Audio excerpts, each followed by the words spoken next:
o tema da minha reflexão, se eu posso dar um tema, é exatamente esse: alegrem-se, alegrem-se na esperança. A palavra do Senhor, registrada em Romanos, na Epístola aos Romanos, na carta de Paulo, nessa missiva maravilhosa e tão preciosa para a nossa fé, para a igreja cristã, para a espiritualidade cristã, para a teologia cristã, que é a carta de Paulo aos romanos, às pequenas e muitas igrejas de Roma da época do apóstolo. Ele escreve assim no capítulo 12, exatamente o que eu acabei de cantar. Verso 12, eu leio na Nova Versão Internacional: alegrem-se na esperança, sejam pacientes na tribulação e perseverem na oração. E no verso 15 ele diz: alegrem-se com os que se alegram e chorem com os que choram. E eu acrescentei, pensando, parafraseando, falando com outras palavras, redizendo, ou dizendo de forma poética o que Paulo fala nesse capítulo 12, que é exatamente a versão cristã da vida em comunidade. Se você ler todo o capítulo 12, é a proposta, é o projeto cristão de comunidade, de vida em comum, de vida partilhada, de vida vivida na companhia uns dos outros. Romanos 12, é isso, é a comunidade cristã. Como que é a vida em comunidade?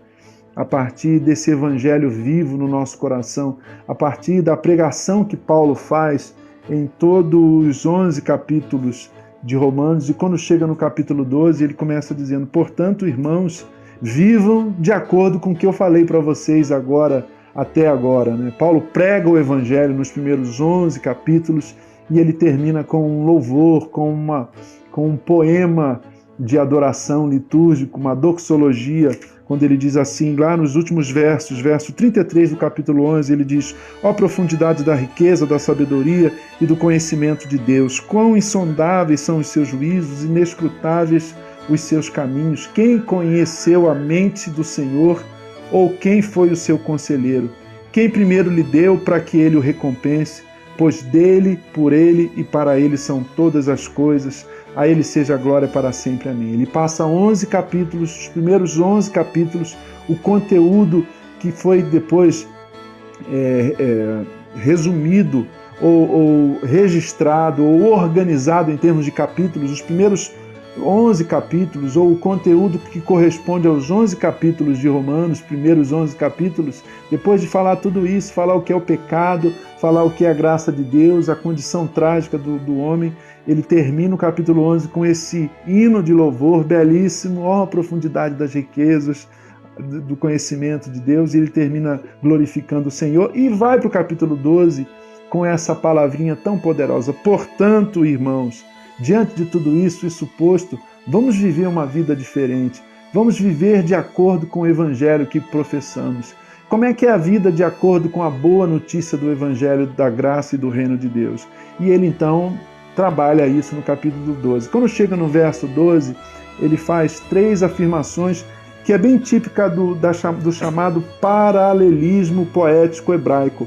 A gente vê muito isso na poesia hebraica, na poesia dos salmos, bem-aventurado o varão que não anda segundo conselhos dos ímpios, não se detém no caminho dos pecadores, nem se assenta na roda dos escarnecedores. Na mente hebraica, na poesia hebraica, semítica, havia sempre esse recurso de dizer uma coisa, depois se diz essa mesma coisa de outra forma, e depois se reafirma o que foi dito na primeira afirmação e na segunda de forma poética.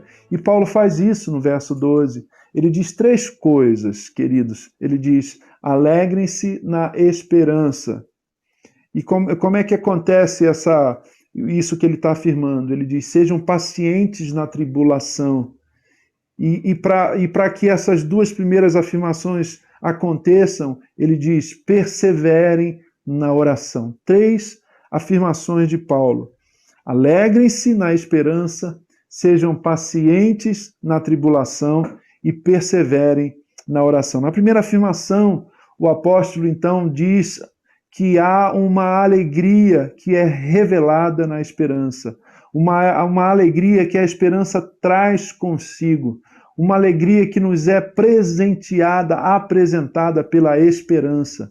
Só a esperança pode nos trazer alegria. Só a perspectiva de dias melhores, só a perspectiva de coisas mais maravilhosas, mais proveitosas, mais deliciosas do ponto de vista existencial de serem vividas, experimentadas, podem alegrar o nosso coração. Só o horizonte de coisas melhores, coisas que nos aumentem, coisas que nos façam crescer, podem trazer alegria ao nosso coração. Eu estava hoje mesmo cedo, comecei o dia pastoral bem cedo hoje, e eu estava lidando com alguns dos nossos presbíteros e capelães. Nós temos alguns capelães na nossa igreja e temos também um corpo de psicólogos, de psicoterapeutas, de diversas linhas de atuação. E nós formamos um grupo, permitam que eu partilhe isso, nós formamos um grupo e um projeto chamado Juntos pela Esperança. O que é isso? É um esforço da igreja concentrada na vida desses 10 irmãos, entre pastores, pessoal de capelania hospitalar e capelania escolar e profissionais de saúde mental, psicólogos, psicoterapeutas. Nós formamos um grupo. Nós, ano passado, começamos com esse projeto chamado Juntos pela Vida, fazendo uma visitação em massa no bairro onde a nossa igreja está situada, aqui em São Bernardo do Campo, levando literatura e convidando as pessoas para um plantão de atendimento de saúde emocional e de cuidado espiritual. Esse ano, devido à pandemia, nós fomos impedidos de fazer essa visitação e prestar esse serviço que é tão relevante, né? A igreja precisa servir ao seu entorno, à região onde ela está plantada, ela precisa sinalizar o reino de Deus, ela precisa salgar, ela precisa iluminar. Nós somos sal, luz, sal e luz, como disse o nosso Senhor. Esse ano a gente não pode fazer isso presencialmente, receber as pessoas e fazer visitação, mas nós estamos fazendo isso online. Mais do que uma propaganda desse projeto, é só para ilustrar o meu ponto. Na verdade, o ponto de Paulo, né? A primeira afirmação de Paulo nessa admoestação pastoral que ele faz aos Romanos no capítulo 12 e verso 12. Alegrem-se na esperança. Eu fui conversar com um psicólogo, com um professor de psicologia, e partilhei com ele a iniciativa da nossa igreja, esse catedrático, esse acadêmico, esse psicólogo que também é professor universitário. E ele não só vibrou com o projeto, achou muito bacana, e ele disse o seguinte, ele nos deu 2 dicas. Ele diz o seguinte: quando uma pessoa está numa situação de depressão profunda, de depressão clínica, a depressão é um assunto amplo, é mais do que uma tristeza, mas é uma tristeza maligna, é uma tristeza, não é tristeza segundo Deus, que é benigna, que conduz ao arrependimento, diz a Escritura, mas é uma tristeza maligna, que vai contaminando o nosso ser, vai drenando as nossas forças vitais e as energias da nossa existência. O combustível dos nossos sonhos se esvai quando a gente cai num processo depressivo, num quadro depressivo. E ele diz o seguinte: uma das coisas que vocês poderiam dizer para as pessoas que os procurarem nesse tempo tão desalentador da pandemia, onde há uma pandemia dentro da pandemia, que é a pandemia da depressão ou da ansiedade, do tédio, da falta de perspectiva existencial, da luta financeira, do desemprego, da quebradeira econômica e também do luto, não é? Nós estamos falando de cerca de 130 mil pessoas que perderam seus mortes e de forma correspondente, cerca de 130 mil famílias muito provavelmente perderam seus entes queridos. Ele diz o seguinte: a pessoa que está muito deprimida, pastor, no geral, Gerson, o que a impede de transformar uma ideação suicida, o pensamento fixo, uma fixação no suicídio, na vontade de desistir da vida, de acabar com a dor, acabando com a vida, e ir para a ação, para a consumação do ato do suicídio, ele disse, em primeiro lugar, a presença de vínculos, O pastor citou um poema do Oswaldo Montenegro que fala da lista que precisamos fazer e que podemos fazer dos nossos amigos, de pessoas que nos amam e a quem amamos. Gente que entrou na nossa história e transformou o curso da nossa história e mudou o nosso projeto de vida, a nossa concepção da existência, do estar no mundo. E ele disse, se a pessoa tiver vínculo, ajude a pessoa a pensar a se vincular com o filho, com a esposa, com os amigos. Diga assim, você é importante a sua vida é importante, a sua vida tem valor, a sua vida é preciosa, porque você tem um filho, porque você tem uma esposa, porque você tem gente que se importa com você, que te ama. Em primeiro lugar, vínculos. Trabalhem isso, trabalhem a questão dos vínculos. Segunda coisa, ele disse, ajude essa pessoa a olhar para o futuro. Ajude essa pessoa a responder a seguinte pergunta: o que eu posso fazer com a minha vida amanhã, depois de amanhã, daqui a 1 ano, daqui a 10 anos? Ajude essa pessoa a recuperar os sonhos que foram engavetados na gaveta da depressão. Ajude essa pessoa a reacender, a reavivar, a reanimar esses sonhos, porque sem sonho, de fato, a vida fica muito difícil de ser vivida. Tudo isso vem ao meu coração quando vocês estão vendo aí o versículo projetado, quando eu medito nessa primeira afirmação do apóstolo Paulo: alegrem-se na esperança. Dentro da esperança tem uma alegria. A alegria reside dentro da esperança. A esperança traz consigo a alegria.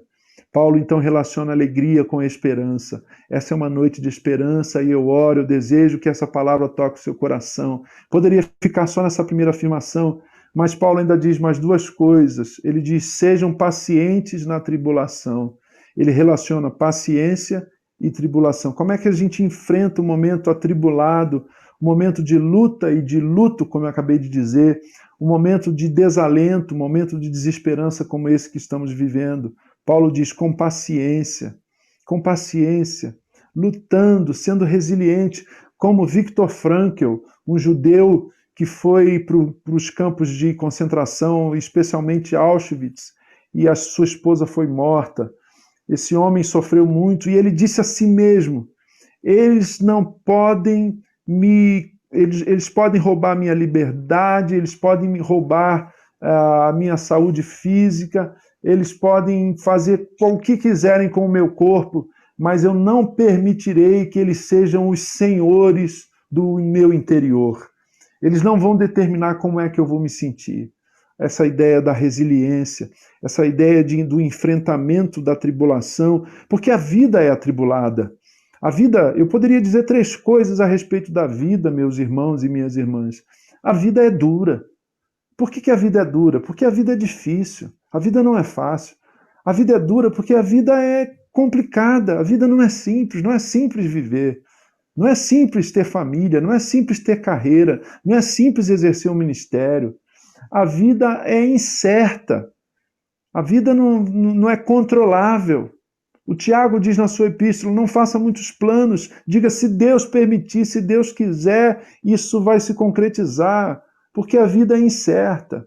E tudo isso por causa do pecado, por causa da recusa ancestral da humanidade, desde Adão, de se submeter ao domínio amoroso, ao governo amoroso, à soberania de Deus no nosso coração. Então a vida é dura, a vida é incerta e mais, a vida é curta.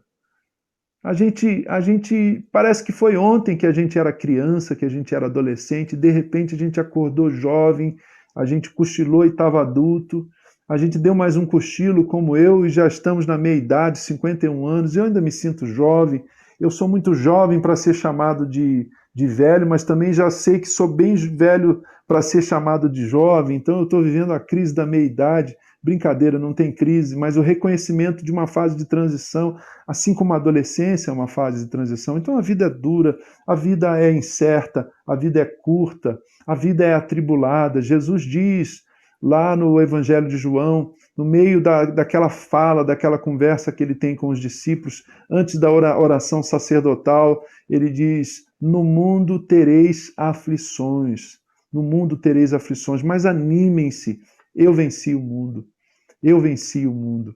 Então a segunda frase, a segunda palavra de demonstração, de consolo, de incentivo, de esperança de Paulo é: sejam pacientes na tribulação, porque o deserto não é destino, o deserto é travessia. O deserto é uma travessia. Você precisa atravessar os desertos do ser e da existência, mas você não tem que morar no deserto. Moisés foi para o deserto para um momento de travessia. Moisés passou 40 anos, diz D.L. Moody, achando que era alguma coisa. Depois ele foi para o deserto e ficou 40 anos vendo que não era coisa nenhuma. E depois Deus o tira do deserto, faz com que ele lidere o povo para mostrar o que ele faz, o que o eterno Deus faz com aqueles, eu e você, meu irmão e minha irmã, que reconhecem que não são coisas, que não são coisa nenhuma, não é? Então, recuperando, voltando, retomando, repetindo, reiterando o que Paulo fala: alegrem-se na esperança. 2, sejam pacientes na tribulação. O deserto não é destino, o deserto é travessia. O deserto é para a nossa formação espiritual. O deserto é para que o ouro do nosso caráter surja quando a palha de tudo mais se queima sob o calor da tribulação. E ele termina dizendo: perseverem na oração. Está aí uma coisa que o cristão não pode abrir mão, da perseverança. Crente é um sujeito perseverante. Crente aprendeu lendo as Escrituras, observando a vida dos patriarcas, dos juízes, dos salmistas, dos profetas, dos discípulos, que a perseverança é um traço de caráter do homem e da mulher de fé. E aí Paulo vai dizer então para nós, com muito vigor, com muita propriedade, com uma felicidade tanta: sejam pacientes na tribulação e perseverem, continuem, não desistam dessa coisa maravilhosa chamada oração. O que é orar, irmãos? Felizmente, muitos de nós acham, por uma orientação equivocada, por uma tradição mal sucedida, por uma leitura da Bíblia que não encontra substância, que não encontra fundamento, que não encontra corroboração, por exemplo, na vida de Jesus. Muita gente pensa que oração é apresentar a Deus uma lista de pedidos tão somente e protocolar dizendo assim, em nome de Jesus. Não, irmãos. A oração é um relacionamento com Deus. A oração é um relacionamento do crente, do cristão, do discípulo, do seguidor de Jesus de Nazaré, do Cristo de Nazaré, com o Pai, por meio dele mesmo, do Filho, na força, não na nossa força, na força do Espírito Santo. Orar é relacionar-se com Deus, porque Deus é comunhão, Deus é amizade, Deus é relacionamento. Orar não é ficar falando por minutos e mais minutos, por 30 minutos, por 60 minutos, por horas, apresentando a Deus os nossos pedidos, como se Deus não soubesse das nossas necessidades. O nosso Senhor nos adverte: quando orardes, não useis de vãs repetições, ele disse, não é? Como os pagãos fazem, como o pessoal da religiosidade mais básica, mais primitiva, que se fundamenta no ritual, numa espécie de cerimônia, de ritual, de rito, que constrange a divindade a fazer o que a gente quer. A dança da chuva, o sacrifício. Então a gente tem que ficar ali sofrendo, porque aí a divindade será obrigada a nos atender. Não, a oração cristã é uma conversa que temos com Deus Pai por meio de Deus Filho, na força de Deus Espírito Santo. Eu gosto muito de uma definição de oração que me foi dada por Dallas Willard, um pastor batista, filósofo, professor de filosofia, um homem admirável, um escritor formidável. Dallas Willard diz que oração é aquela conversa que eu tenho com Deus a respeito das coisas que eu faço com Ele.